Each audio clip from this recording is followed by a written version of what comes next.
Bonjour à toutes, bonjour à tous, bienvenue dans cette vidéo. Nous allons corriger ici l'exercice 3. Donc dans l'exercice 3, on se rend compte qu'à chaque fois, on veut calculer certaines longueurs. Donc on a un cercle, un demi-cercle et un quart de cercle. Donc quand on regarde dans les trois choses à calculer, de manière assez systématique, on a le rayon. Donc on va utiliser plutôt la formule 2 fois pi fois rayon. Ça, je vous rappelle que c'est la longueur du périmètre du cercle. Maintenant, attention, ici, si vous avez le cercle entier, pas de problème. Ici, par contre, vous avez un demi-cercle.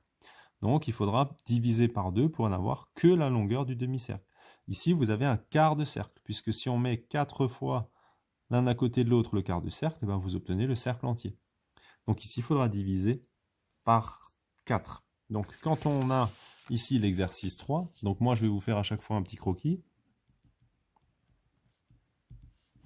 Donc, si on a un cercle de rayon 3, on peut écrire périmètre du cercle égale 2 fois pi fois rayon. Ça, c'est la formule à utiliser. Et donc, quand on met la valeur approchée, on a 2 fois pi fois 3, ça fait 6 pi. Ça, c'est la valeur exacte. Et pour la valeur approchée, on tape le 6 pi à la calculatrice. 6 fois pi, valeur approchée, à peu près 18,85. Donc attention, les longueurs ici sont données en centimètres. On n'a pas spécifié forcément l'ordre de grandeur, donc la précision de l'arrondi. Moi, j'arrondis ici simplement à 2 chiffres après la virgule, donc j'écris 18,85 cm. Et donc là, quand j'arrondis, moi, j'aime bien préciser à quel ordre j'arrondis. Donc j'écris arrondi au centième. Maintenant, je vais continuer ici avec le demi-cercle. Donc quand je prends le demi-cercle, je vois que ce demi-cercle ici, il a pour rayon 2 cm. Donc pour calculer le demi-cercle, première chose, il faut que je calcule le cercle entier. Donc je vais écrire périmètre du cercle. Alors si vous trouvez que ce n'est pas assez explicite, vous pouvez rajouter ici entier. Donc c'est 2 fois pi fois la longueur du rayon. Le rayon, c'est 2, donc c'est 2 fois pi fois 2. Donc c'est 4 pi, ça c'est la valeur exacte.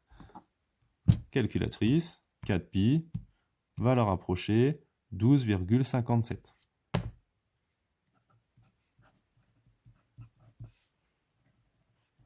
Et là, pareil, on précise arrondi au centième. Donc maintenant que je veux, moi, le demi-cercle, eh ben, j'écris simplement que le périmètre du demi-cercle, c'est égal au périmètre du cercle que je divise par 2. Puisque si c'est le demi, ça veut dire moitié. Donc ici, naturellement, ben, moi je prends toujours la valeur exacte, je prends mon 4pi, je divise par 2, ça fait un total de 2pi, et maintenant je peux mettre la valeur approchée, 2pi.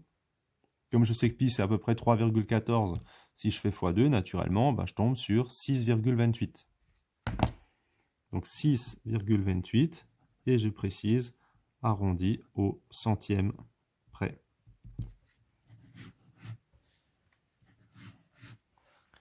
Et enfin, le dernier, cette fois-ci, on va calculer le quart de cercle. Donc le quart de cercle, bah, si c'est un quart de cercle, c'est le cercle complet.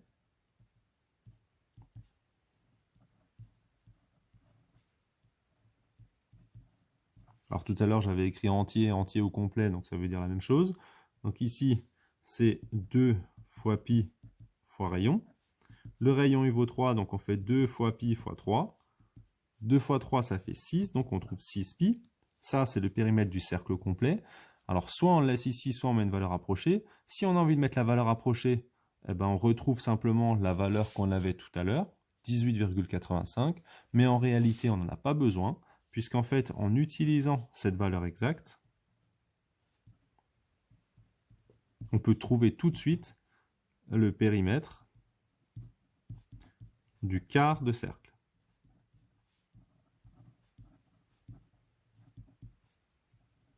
Donc ici, ben, on fait 2 fois pi fois rayon, ça c'est tout le cercle, et on divise ici simplement par 4, puisque c'est le quart du cercle. Donc ici, valeur exacte, on avait trouvé 6 pi, qu'on divise par 4, 6 divisé par 4, alors divisé par 4, je vous rappelle que c'est divisé par 2, puis divisé par 2.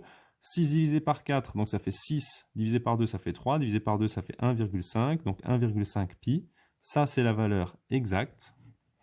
Et si on veut la valeur approchée, on tape cette valeur à la calculatrice, 1,5 pi, et on trouve en valeur approchée 4,71.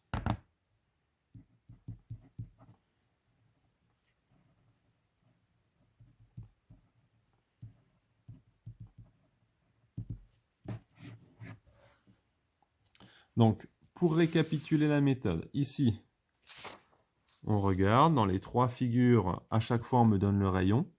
Donc quand je choisis une formule, je choisis forcément parmi les 2 formules qu'il existe, celle où il y a le rayon, donc 2 fois pi fois rayon. Et à partir du moment où j'ai l'ensemble du cercle, et ben si j'ai tout le cercle, évidemment je laisse. Mais si j'ai un demi-cercle, je divise la valeur trouvée par 2. Si j'ai un quart de cercle, je divise simplement la valeur trouvée par 4.